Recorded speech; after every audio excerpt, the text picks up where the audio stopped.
Hi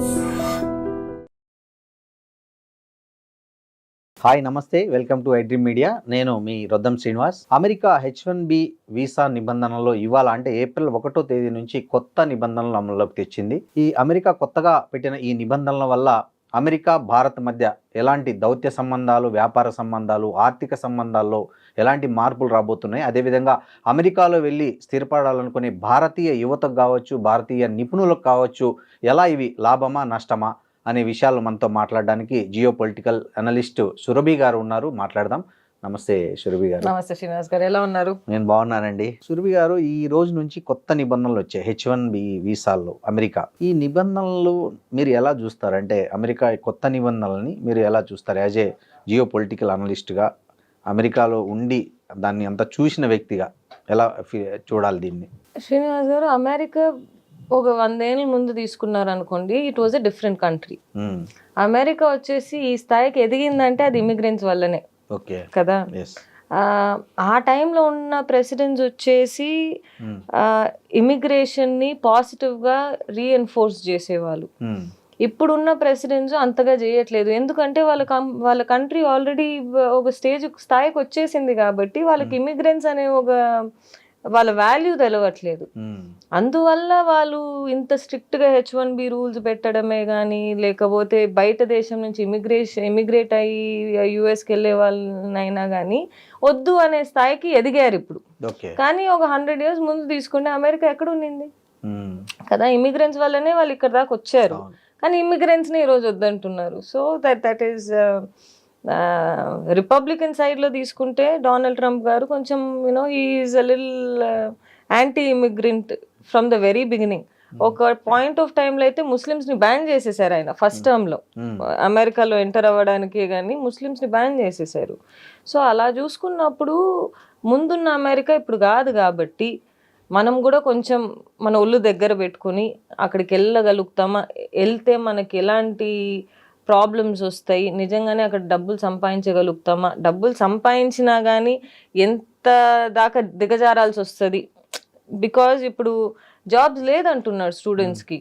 కొత్తది చేయకూడదు, first నుంచే చేయొద్దు స్టూడెంట్స్ జాబ్. స్టూడెంట్స్ ఎలాంటి జాబ్స్ చేయాలంటే, ఇప్పుడు ఒక computer science engineer computer science చదువుకున్నాడు అనుకోండి, దాని తగ్గినట్టే జాబ్ చేయాలి, బయటికి వెళ్ళి జాబ్ చేయకూడదు. That is the rule from the very beginning. But now they made it more strict. ముందైతే సబ్వేలో పనిచేసేవాళ్ళు, పిజ్జా హట్స్లో పనిచేసేవాళ్ళు, మెక్డానల్డ్స్లో చేసేవాళ్ళు, లేకపోతే కాంట్రాక్ట్ జాబ్స్ ఏదో తీసుకునేవాళ్ళు. But now it's become more strict. We shouldn't try to immigrate only because there is money. ఏంటి కొత్త నిబంధనలు, ఏంటి పాతదానికి దీనికి ఏంటి తేడా అంటే మీ అబ్జర్వేషన్? ముందు వచ్చేసి లాటరీ సిస్టమ్ ఉండేది శ్రీనివాస్ గారు. అంటే ఏందో 100 మంది వేసారు అనుకోండి, లాటరీలో పిక్ అయ్యేది. లాటరీలో పిక్ అయిన తర్వాత వాళ్ళ డాక్యుమెంటేషన్ అన్ని అడిగి అన్ని కరెక్ట్గా ఉంటే ఒక ఇంటర్వ్యూకి పిలిచి, ఇంటర్వ్యూలో if they get through H1B వచ్చేసేది. కానీ ఇప్పుడు ఏమంటారు, మెరిట్ సిస్టమ్ అంటారు, which is good for their country. లాటరీలో పిక్ చేసే కంటే వాళ్ళ కంట్రీకి వాళ్ళు ఏం చేస్తారు, మంచిదే అది కదా. సో ఇప్పుడు లాటరీ సిస్టమ్ లేదు, మెరిట్ సిస్టమ్ లో ఉంటది.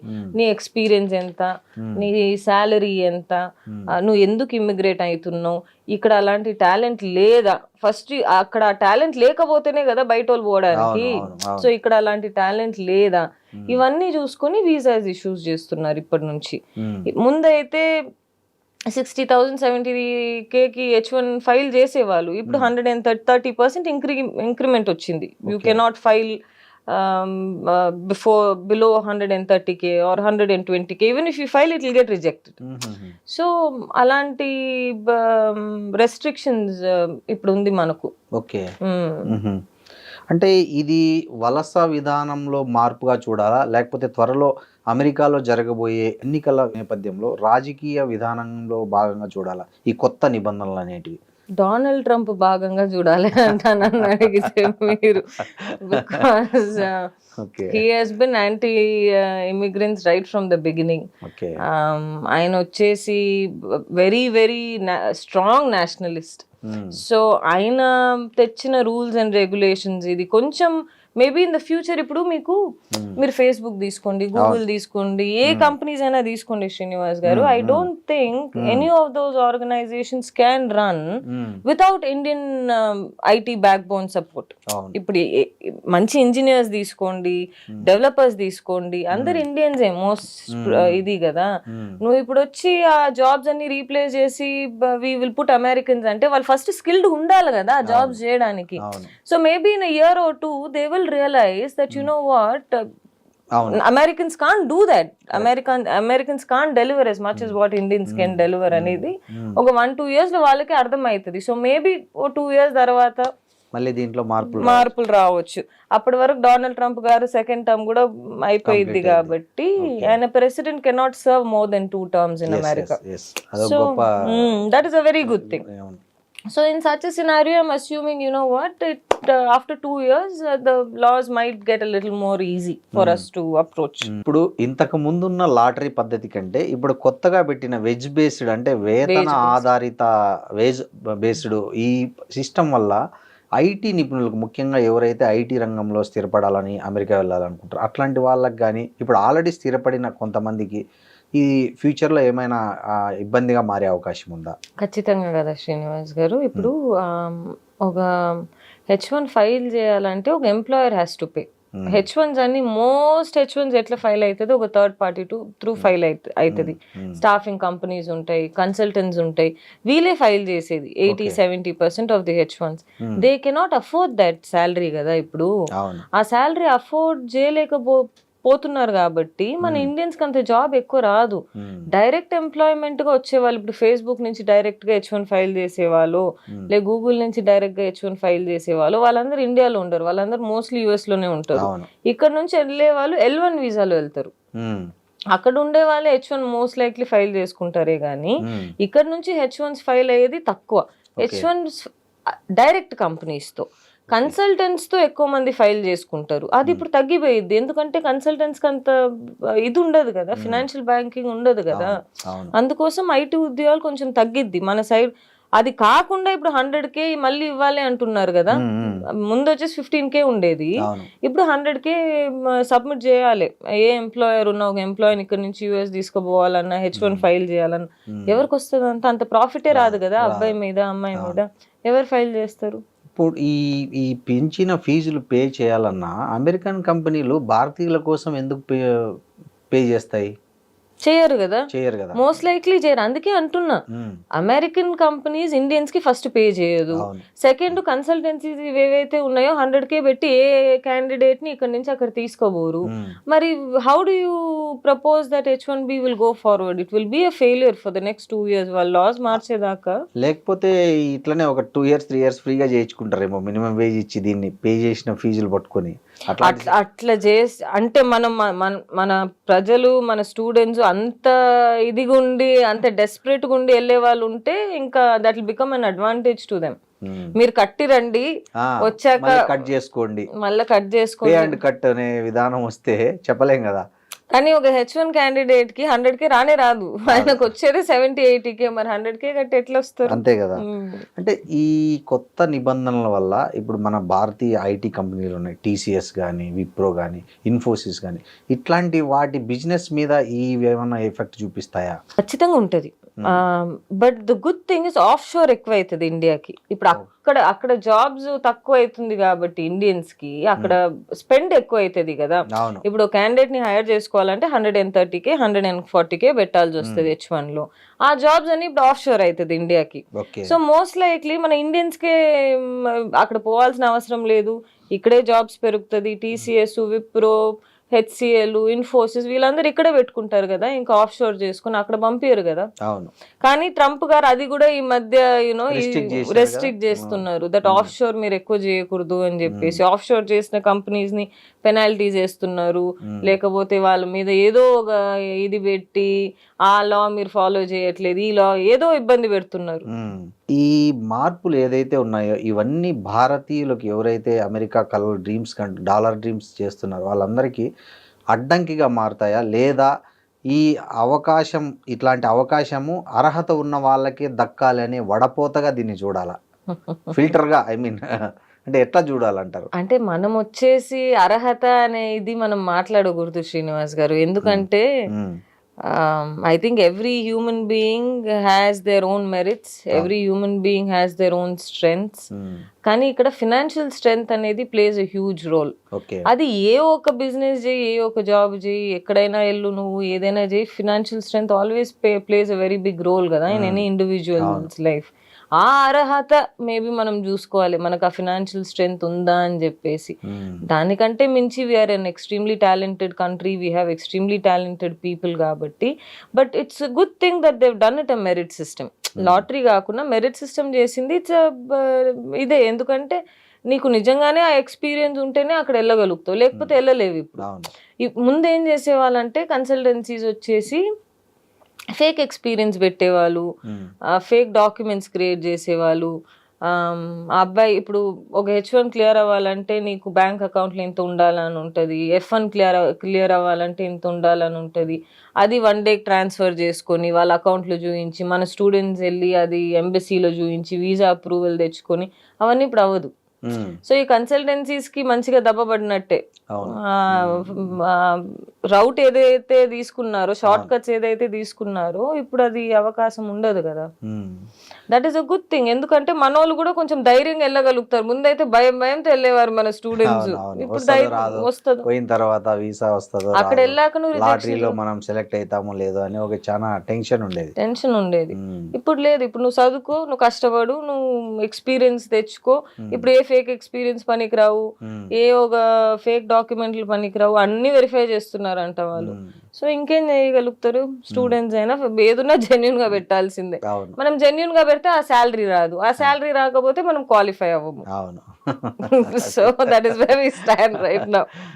ఇంకోటి అండి, ఇంకో వాదన వినిపిస్తున్నారు. అంటే ఈ వీసా కొత్త నిబంధనల వల్ల భారతీయులకే ఎక్కువ లాభము, ఫైనాన్షియల్గా ఎక్కువ లాభం అని కొంతమంది వాదిస్తున్నారు. ఇది కరెక్టేనా? ఆఫ్ షోర్ అయితే ఇప్పుడు ఏ పొజిషన్స్ అక్కడ ఫిల్ చేయలేకపోతున్నారో ఆ పొజిషన్స్ ఇండియా ఖచ్చితంగా వస్తాయి కదా.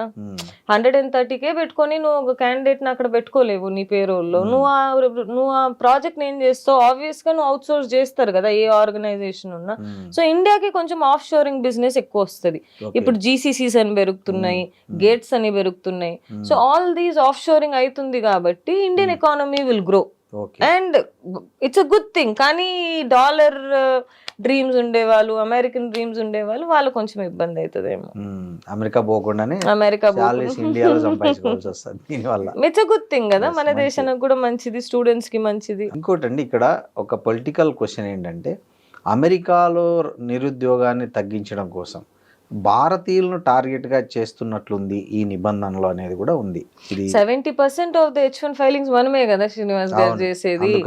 అది మనల్ని టార్గెట్ చేసినట్టు కాదు, మనం సిస్టమ్ ని అంత వాడేసుకున్నాం లాస్ట్ ఒక 30-40 చెప్పకూడదు కానీ. Being an Indian you shouldn't say that, but we misuse the system for the last 30 years. మరీ ఫేక్ డాక్యుమెంట్లు పెట్టి, ఫేక్ ఎక్స్పీరియన్సెస్ పెట్టి, లేనిది ఉన్నట్టు చూపించి, ఓపీటీ క్యాండిడేట్ ని H1 గా పంపించి, ఇవన్నీ చేసిన వల్ల వి టుక్ అ హిట్. ఓకే. అంటే ఈ అమెరికా ఏమో ఈ వాళ్ళ స్థానికులకే ఎక్కువ ఉద్యోగాలు ఇవ్వాలనే పాలసీ పెట్టుకుంది. సో దీనికి ప్రతిగా ఇప్పుడు ఇమ్మీడియట్గా ఎఫెక్ట్ మన మీదే పడుతుంది, ఎక్కువ మన దేశం నుంచి వెళ్తారు కాబట్టి. సో దీన్ని దృష్టిలో పెట్టుకొని భారత్ ఏమైనా తన విధానాల్లో ఏమైనా మార్పులు చేసుకోవాలంటారా? ఫస్ట్ వచ్చేసి కన్సల్టెన్సీస్ ఏదైతే ఉన్నాయో శ్రీనివాస్ గారు, వాళ్ళకి ఎట్లున్నా బిజినెస్ దెబ్బ తింటది కాబట్టి మనం ఆ షార్ట్ కట్స్ ఏదైతుందో మనం ఇండియాలో వాడేది బయట దేశంలో ఇంకా పనికి రాదు, US లో అయితే అసలుకే పనికి రాదు అనే ఒక మోటివ్ తో, అనే ఒక ఇంటెన్షన్ తో మనం ముందుకెళ్ళాలి.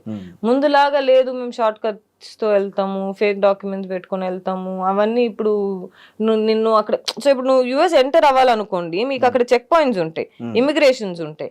ఇమిగ్రేషన్ దాటాలంటే నువ్వు మొత్తం డాక్యుమెంట్స్ ఇప్పుడు చూపించాలి. ముందైతే ఏదో అట్టాగిట్ట పంపించేసేవాళ్ళు, ఇప్పుడు స్టేజ్లు ఉంటాయండి. అంటే ఒక కొత్తగా వెళ్ళాలనే వారి కోసం అవగాహన కోసం చెప్పండి. ఇప్పుడు ఫస్ట్ ఏంది, మీరు వీసా అప్లై చేస్తారు, వీసా అప్రూవల్ అయితే యూ గో, వీసా డినై అయితే యూ స్టే బ్యాక్. అప్రూవల్ అయిన వెంటనే you land in the US. A state అయినా తీసుకోవచ్చు. ఇప్పుడు మీరు యూజువలీ స్టూడెంట్స్ ఏం చేస్తారంటే కన్సల్టెన్సీస్ ఏం చేస్తాయంటే ఏ స్టేట్ లో వచ్చేసి ఇమిగ్రేషన్ లాస్ కొంచెం ఈజియర్ గా ఉంటుందో ఆ స్టేట్స్ లో స్టూడెంట్స్ ల్యాండ్ అవుతారు. ఓకే. ఇప్పుడు టెక్సస్ లో ల్యాండ్ అవ్వరు, ఎనీ రిపబ్లికన్ స్టేట్స్ లో చాలా తక్కువ ల్యాండ్ అవుతారు, డెమోక్రాటిక్ స్టేట్స్ లోనే ఎక్కువ ల్యాండ్ అవుతారు students. Okay. Because immigration laws are less stricter, immigration officers are less stricter. దాని వల్ల ఈ స్టేట్స్ ఇది చేసుకుంటారు. అక్కడ దిగాక మీకు ఇమిగ్రేషన్ చెక్ ఉంటది. ద మినిట్ యూ ఫ్లైట్ దిగిన వెంటనే మీరు ఫ్లైట్ లోనే మీకు ఒక పేపర్ ఇస్తారు, anybody who's not citizen please write, ఎక్కడ వెళ్తున్నారు, దేనికి వస్తున్నారు, మీ who is your point of contact, ఇక్కడ అవన్నీ ఓ పేపర్ ఇచ్చి యూ హ్యావ్ టు సబ్మిట్. అది సబ్మిట్ చేసిన తర్వాత you get in to the immigration line. ఆ ఇమిగ్రేషన్ ఆఫీసర్ మిమ్మల్ని 100 క్వశ్చన్లు అడుగుతారు. ఎందుకు వస్తున్నావు, దేనికి వస్తున్నావు, నీ ఫ్యామిలీ బ్యాక్గ్రౌండ్ ఏంది, ఎన్నేళ్ళు ఉందాం అనుకుంటున్నావు. B1 లో వెళ్తే B1 క్వశ్చన్స్ అడుగుతారు, వై ఆర్ యూ హియర్, వెకేషనా లేకపోతే వర్క్ వల్ల బిజినెస్ వల్ల వచ్చిండవా. H1 లో వెళ్తే నీకు ఫ్యామిలీ యుఎస్ లో ఉన్నారా, ఇండియాలో ఉన్నారా, మీ వైఫ్ ఎక్కడుంది, మీ ఎక్స్పీరియన్స్ ఏంటి, పాస్ట్ ఎక్స్పీరియన్స్ ఏంది, ప్రెసెంట్ ఎక్స్పీరియన్స్ ఏంది, మీ ఎంప్లాయర్ ఎవరు, ఇవన్నీ అడుగుతారు. ఇవన్నీ వాళ్ళు సాటిస్ఫై అయితేనే you can enter the country, లేకపోతే డిపోర్ట్ చేసేస్తారు. ఈవెన్ వీసా ఉన్నా, టికెట్ తీసుకున్నా, అన్ని చేసినా కూడా ఆడెళ్ళాక if the immigration officer is dissatisfied with the answers that you give or provide or the documents that you have, they can deport you back. Okay. So అది ముందుంచే ఉంది, ఇప్పుడు ఇంకా స్ట్రిక్ట్ చేస్తారు. సో మనం ఆ ఛాన్స్ తీసుకొని డెమోక్రాట్ స్టేట్ లో ల్యాండ్ అవుతాం, అవన్నీ ఇప్పుడు I don't think will play any role. I think you have to be very cautious. ఏది సబ్మిట్ చేస్తే అది ఉన్నట్టే సబ్మిట్ చేయాలి. సో ఒరిజినల్ డాక్యుమెంట్స్ పెట్టుకుంటే సేఫ్ అన్నట్లు. సేఫ్, లేకపోతే ఇంకా సరే నువ్వు కంట్రీ ఎంటర్ అయినావు, ఏదో ఒక దాని వల్ల ఐస్ వాళ్ళు మిమ్మల్ని పట్టుకున్నారు అనుకోండి, మరి మీరు ఫేక్ అని తెలిసింది అనుకోండి, బ్లాక్ లిస్ట్ చేస్తారు, డిపోర్టేషన్ చేసి బ్లాక్ లిస్ట్ చేస్తారు. మరి అమెరికా పోవడానికే లేదు. ఒకసారి అమెరికా బ్లాక్ లిస్ట్ చేసింది అనుకోండి, most of the countries won't let you. Oh, అదొకటి ఉంది. So chances 90% chances are most of the countries won't let you. దానివల్ల you have to be very cautious students these days. అంటే ఈ కొత్త నిబంధనల వల్ల ముఖ్యంగా ఎక్కువ నష్టపోతుంది. మీరు చెప్పేదాన్ని బట్టి చూస్తే ఫ్రెషర్స్కే ఎక్కువ ఇబ్బందులు ఉన్నాయి.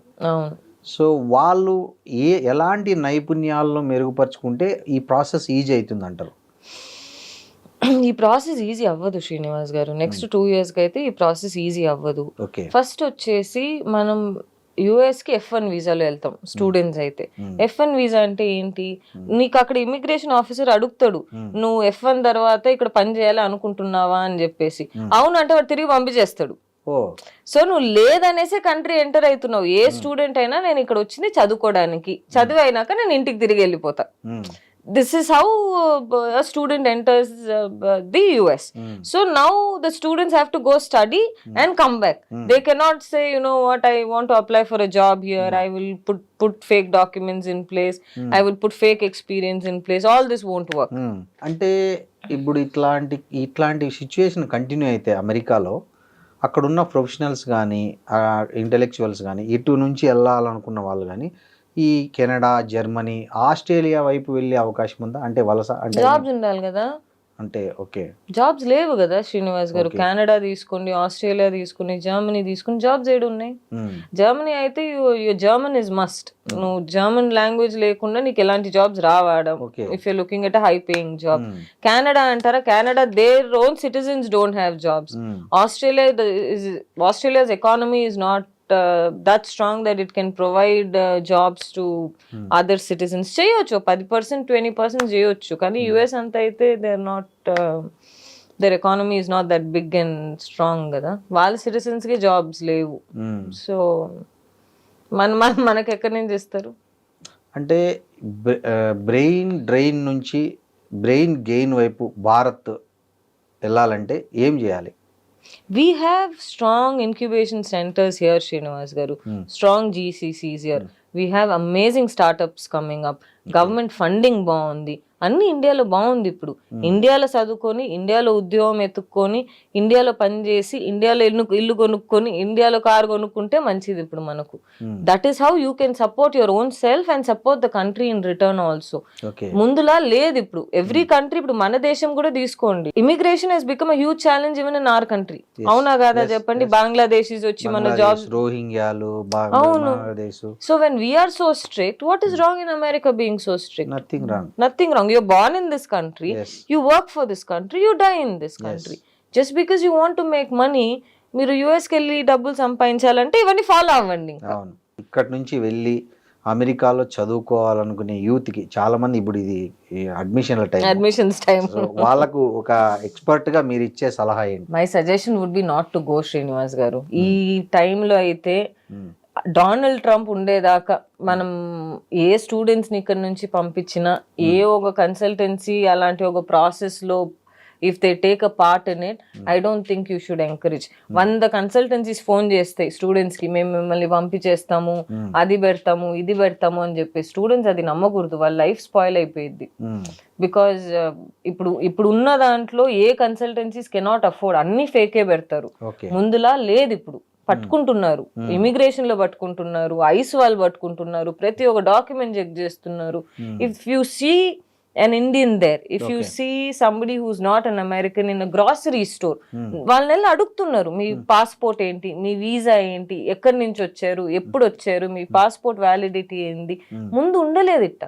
కానీ ఇప్పుడు ఇండియన్స్ అక్కడ కనిపిస్తే చాలుపై అడిగే పరిస్థితి ఉంది. Where are you from, when did you arrive, what is your visa status అని చెప్పేసి. Why put yourself through that? అంటే ఎందుకు వచ్చింది ఆ పరిస్థితి భారతీయులకు అమెరికాలో అని? మనం సిస్టమ్ ని బాగా మిస్యూజ్ చేసుకున్నాం శ్రీనివాస్ గారు. అంటే ఎలా చెప్పాను కదా, ప్రతి ఒక్క డాక్యుమెంట్ ఫేక్ పెట్టాం, ప్రతి ఒక్క ఎక్స్పీరియన్స్ ఫేక్ పెట్టాం. ఓపీటీ ఉన్న వాళ్ళు వేరే వాళ్ళు H1 తీసుకొని వీళ్ళ పేర్లు పెట్టుకొని H1 అని సబ్మిట్ చేసి ఇప్పుడు ఉద్యోగాలు చేసేవాళ్ళు. దీనికన్నీ ఒక ఇక్కడ ఒక హైదరాబాద్ లో అయితే ప్రతి ఒక్క ఆల్టర్నేట్ వీధిలో మీకు ఈ కన్సల్టెన్సీస్ ఉంటాయి, యుఎస్ గల్లీకి ఉంటాయి. గల్లీకి ఉన్నప్పుడు వాళ్ళు ఏం చేస్తారు, వాళ్ళకేం పోయేదేం లేదు కదా, స్టూడెంట్స్ లైఫే కదా అక్కడ ఉండేది. ప్రతి ఒక్కటి ఫేక్ చేసి పడేసి స్టూడెంట్స్ ని పంపించేసేవాళ్ళు జాబ్స్ కి. వాళ్ళకి జాబ్స్ రాకపోతే వెనకాల నుంచి ప్రాక్సీ పెట్టేవాళ్ళు, ఇండియా నుంచి ప్రాక్సీ పెట్టి అక్కడ ఉద్యోగం చేయించేవాళ్ళు స్టూడెంట్స్ ని. మళ్ళీ ఇవన్నీ చూసే కదా ఎందరికి తెలుస్తుంది ఈ అబ్బాయి ఫేక్ అని చెప్పి. సో నీకు 10 మంది ఇండియన్స్ లో 8 members ఆర్ ఫేక్ అంటే ఆబ్వియస్లీ ఆ పేరు వచ్చిద్దా లేదా, మనకు వస్తుంది కదా. అందుకోసం laws have become a little more stricter. మన ఫాల్ట్ ఉంది ఈ ప్రాసెస్ లో, మనం అన్ని కరెక్ట్ గా వెళ్ళాము, యుఎస్ డిడ్ ఎవ్రీథింగ్ రాంగ్ అని కూడా మనం చెప్పలేము. మీరు ఇంతకుముందు ఒక మాట అన్నారు, మన వాళ్ళు అక్కడ ఎంత దిగజారాలో అంత దిగజారని. అసలు ఏంటి అది అసలు? అంటే ఎలాంటి దిగజారడం అంటే ఏంటి, దాని డెఫినేషన్ ఎలా అర్థం చేసుకోవాలి? ఒక స్టూడెంట్గా వెళ్తారు అనుకోండి, ఒక స్టూడెంట్గా వెళ్ళిన తర్వాత మీకు టీపీటీ ఉంటుంది, ఓపీటీ ఉంటుంది, మీకు H1 వస్తుంది. ఇప్పుడు మీకు H1 పిక్ అవ్వలేదు అనుకోండి, మళ్ళీ ఒక మాస్టర్స్ చేస్తారు ఒక స్టూడెంట్, మళ్ళీ సిపిటీకి వస్తారు, మళ్ళీ ఓపీటీకి వస్తారు, మళ్ళీ H1 ట్రై చేస్తారు. పిక్ అవ్వకపోయింది అనుకోండి, మళ్ళీ ట్రై చేస్తారు. సరే, ఇవన్నీ అవ్వకుండా ఈ ఓపీటీ సిపిటీలో ఉన్నప్పుడు వాళ్ళు ఏం చదువుకున్నారో అదే జాబ్స్ చేస్తారా? చేయరు. మెక్డానల్డ్స్ లో చేస్తారు, పెట్రోల్ బంక్ లో చేస్తారు, డామినోస్ లో చేస్తారు. అవసరమా? అది దిగజారకపోతే అది ఇంకేంటి? అంత చదువుకున్నోళ్ళు నీకు డాలర్లో సంపాదించాలి అని అంత ఒక ఏం చెప్పేది, అతి ఆశ కదా. అంటే ఇక్కడ నుంచి పేరెంట్స్ వాళ్ళకి అంత సపోర్ట్ చేయలేకపోవడం కూడా కారణం కావచ్చు కదా ఫైనాన్షియల్ గా. ఫస్ట్ వచ్చేసి స్టిగ్మా ఉందండి ఇండియాలో. ఏమని, యుఎస్ లో వెళ్ళి మా అబ్బాయి చదువుకున్నాడు, మా అమ్మాయి చదువుకుందంటే గొప్ప స్టేటస్ అది. అందువల్ల ఏం చేస్తారు, ప్రతి ఒక్క పేరెంట్ పుష్ చేస్తారు. ఏం చేస్తారో ఇంజనీరింగ్ తర్వాత యుఎస్కి వెళ్ళి ఎంఎస్ చేయడానికి, ఏం చేస్తారో డిగ్రీ తర్వాత యుఎస్ ఎంబీఏ చేయడానికి అని చెప్పేసి. ఆ స్టిగ్మా వల్ల మన స్టూడెంట్స్ ప్రెషర్ అవుతారే కానీ, మీరు చాలా స్టూడెంట్స్ వెళ్ళి అడగండి ఇప్పుడు, అరే నేను ఇండియాలో ఉంటేనే బాగుంటుంది అక్క, ఏం చేస్తాను అడిగి పోయి, అమ్మ నాన్న టార్చర్ తట్టుకోలేకపోతున్నాను, పక్కింటి అమ్మాయి వెళ్ళిందంట నన్ను కూడా వెళ్ళమంటుంది అంటున్నారు. సో కంపారిజన్స్ ఎక్కువ అయిపోతున్నాయి కదా. మీకు మంచి సంబంధాలు రావాలంటే అబ్బాయి యుఎస్ లో ఉండాలి అంటారు. So these are all become social stigmas. Unless we change we cannot blame the US entirely. ఇప్పుడు పరిస్థితి కొద్దిగా మారుతున్నట్టుంది. అమెరికాలో ఉంటే పిల్లనిచ్చడానికి తల్లిదండ్రులు ముందుకు రావట్లేదు. మేబీ ఈ ఏడాది మారొచ్చేమో ముందు ఇప్పుడు మేబీ. ఒకప్పుడు ఎంత ఫ్యాన్సీ ఉండేదంటే మీరు చూసింటారు, పేపర్లో యాడ్స్ వచ్చేవాళ్ళు, అవును. స్వదేశీ ఆగమనం, అవును. విదేశీ ప్రయాణము ఇట్లా అని చెప్పి బ్యానర్లు కట్టేవాళ్ళు. బ్యానర్లు పెట్టేవాళ్ళు, సినిమాలు ఎన్నో వచ్చాయి చూడండి దాని మీద. అవును. సో సో అలాంటి పరిస్థితి ఉండేది ఒకప్పుడు. ఒకప్పుడు కాదు శ్రీనివాస్ గారు, ఇప్పుడు కూడా అంతే గాని తగ్గుతుంది అంతే. తగ్గుతోంది. ఇంకొక 2 years లో మొత్తానికి పోతుందేమో. అమెరికాలో అబ్బాయి ఉంటే బియ్యం మేము పిల్లని అంటారు కావచ్చు. థ్యాంక్ యూ అండి. థ్యాంక్ యూ శ్రీనివాస్ గారు, thank you so much. And for more videos, Please subscribe to iDream. Please subscribe to iDream. Please subscribe iDream. And please subscribe to iDream. For more videos, subscribe to iDream. please like, share and subscribe to the channel. Congratulations, iDream. subscribe to iDream. Subscribe to iDream. So subscribe to iDream Media. iDream की iDream team अंदर की huge congratulations. Please subscribe iDream Media. Please subscribe to iDream. Subscribe iDream. Please subscribe to iDream. iDream అంటే నా కళల channel subscribe చేసుకున్న నోరు తిరుగుతలేదు, మీరైతే గంట గుర్తు కొట్టండి. For more such videos, please subscribe to iDream. Subscribe to iDream. Please subscribe to iDream. Please subscribe iDream Media. Please do subscribe to iDream. Please subscribe to iDream Media. For best entertainment and information, please subscribe iDream. And don't forget to subscribe to iDream.